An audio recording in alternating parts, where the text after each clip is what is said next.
દેશભરમાં હાલ રાંધણ ગેસ અને તેની અછત તેમજ વધતા ખર્ચને કારણે લોકો વૈકલ્પિક ઉર્જા તરફ ધ્યાન આપી રહ્યા છે। એવામાં જામનગરના નાગરપરા વિસ્તારમાં રહેતો એક પરિવાર છેલ્લા 36 વર્ષથી સૌર ઉર્જાનો ઉપયોગ કરીને સોલાર કુકરમાં રસોઈ બનાવે છે।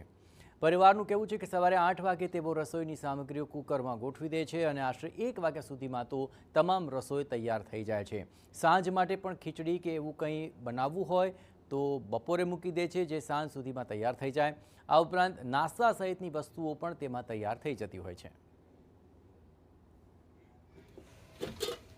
તો અમે ઘણા વર્ષોથી આને યુઝ કરીએ છીએ અને અત્યારની જે હાલની પરિસ્થિતિ છે અને પરિસ્થિતિમાં જો જોવા જાઉં તો હું ખરેખર ખુશ છું એવું તો ન કહું, પણ મારે એટલો પ્રોબ્લેમ નથી કુકિંગ માટેનો, બિલકુલ પ્રોબ્લેમ નથી। શું કામ?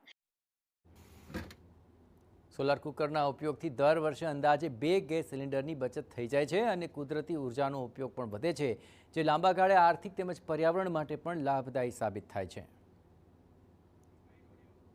અમારા ઘરે સોલાર કુકર 35-36 વર્ષ થયા છે। એ સોલાર કુકર જે આજની પરિસ્થિતિમાં સોલાર કુકર એટલું બધું અગત્યનું છે, મને ઘરમાંથી કોઈ કહેવામાં જ નથી આવતું કે આપણે બોટલની ચિંતા છે, ગેસની બોટલ લેવા જવી પડશે, કે આ છે તે છે। ખાલી રોટલી સિવાય બધું સોલાર કુકરમાં બને છે। તો સોલાર કુકરથી આખરે તેમને વર્ષે 2 સિલિન્ડર જેટલી બચત થઈ જાય છે। છેલ્લા 36 વર્ષથી તેઓ આ સોલાર કુકરની અંદર જ ભોજન બનાવે છે અને આ વિકટ પરિસ્થિતિની અંદર તેમને આ સૌર ઉર્જાનો મહત્તમ ઉપયોગ લાભદાયી સાબિત થઈ રહ્યો છે।